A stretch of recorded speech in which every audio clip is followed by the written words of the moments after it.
Saya adalah salah satu orang yang paling bahagia dengan dicalonkannya Mas Gibran sebagai cawapresnya Pak Prabowo. Alasannya simpel, setidaknya kita generasi muda memiliki wakil di kontestasi Pilpres tahun 2024 kali ini. Saya ucapkan selamat datang di Naratop, sebuah konten react berita sebagai bahan diskusi antara kita.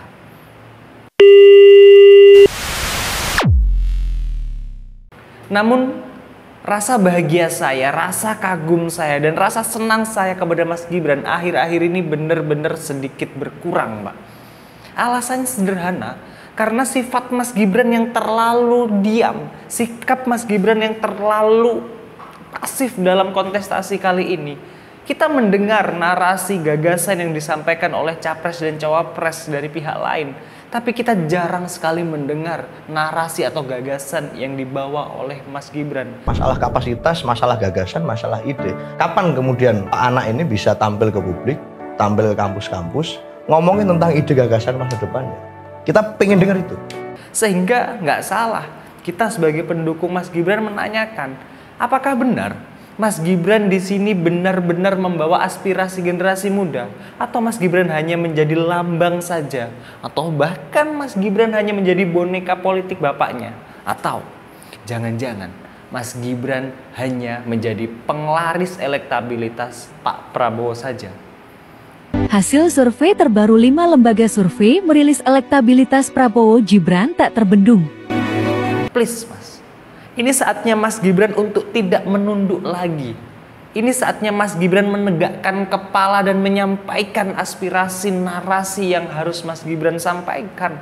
Buatlah Pak Prabowo benar-benar membutuhkan Mas Gibran, karena Mas Gibran bukan karena privilege yang Mas Gibran miliki. Biarlah narasi ekonomi makro disampaikan oleh Pak Prabowo, narasi ketahanan nasional, geopolitik, hubungan internasional, itu narasi yang disampaikan oleh Pak Prabowo. Namun, narasi mengenai generasi muda, masalah yang sedang dihadapi oleh generasi muda, mari sampaikan, Mas.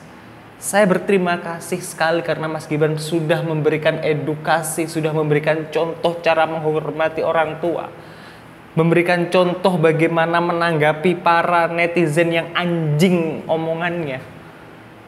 Kami sebagai generasi muda terima kasih atas pendidikan politik yang Mas Gibran berikan. Namun untuk narasinya kami juga ingin mendengar. Nanti seperti apa Mas Gibran ketika menjadi wakil presiden? Apakah Mas Gibran akan diam? Atau Mas Gibran nanti akan menjadi seperti Pak Yusuf Kalla? Bukan hanya menjadi ban serep saja, tapi benar-benar menjadi orang yang sangat berpengaruh dalam pemerintahan. Kami berharap sekali, Mas.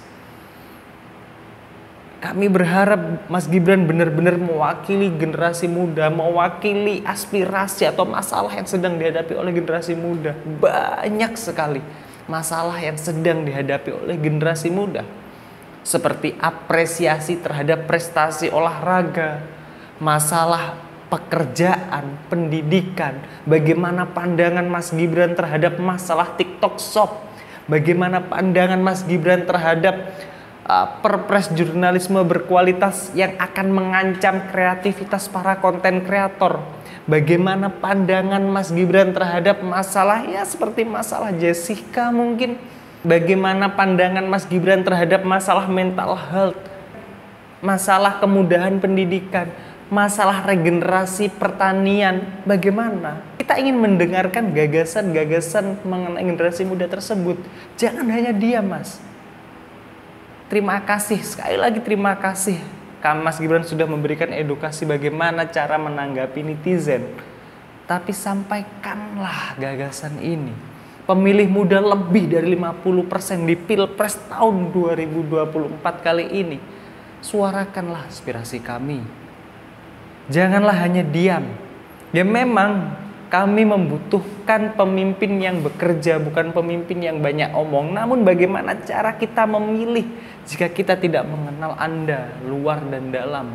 Kita mendengar narasi yang dibawa oleh Caimin dengan narasi santrinya, narasi pembangunan desanya, narasi kejawa timurannya. Kita mendengar narasi yang dibawa oleh Profesor Mahfud MD, narasi tentang hukum, keahlian Profesor Mahfud MD di bidang hukum, pengalaman Profesor Mahfud MD di bidang hukum. Namun narasi apa yang sedang Mas Gibran bawa selain narasi keputusan Mahkamah Konstitusi yang penuh dengan kontroversi tersebut? Bungkamlah para haters dengan gagasan anak muda. Kami yakin dari sekian banyak calon, Mas Gibran lah calon yang sangat mengerti masalah yang sedang generasi muda hadapi, karena kita berada di dalam satu generasi. Jangan hanya diam. Mas Gibran sudah terlanjur terjun di medan pertarungan. Sudah tidak ada alasan lagi untuk mundur, hadapi dan bertanggungjawabkan, Mas. Mudah-mudahan isi hati dari seseorang yang sangat mengagumi Mas Gibran, seseorang yang sangat menaruh harapan besar kepada Mas Gibran, terdengar di ruang privat Mas Gibran, sehingga generasi muda memiliki wakil, bukan hanya pelengkap pemilu belaka. Saya ucapkan selamat berjuang Mas Gibran, see you and good luck.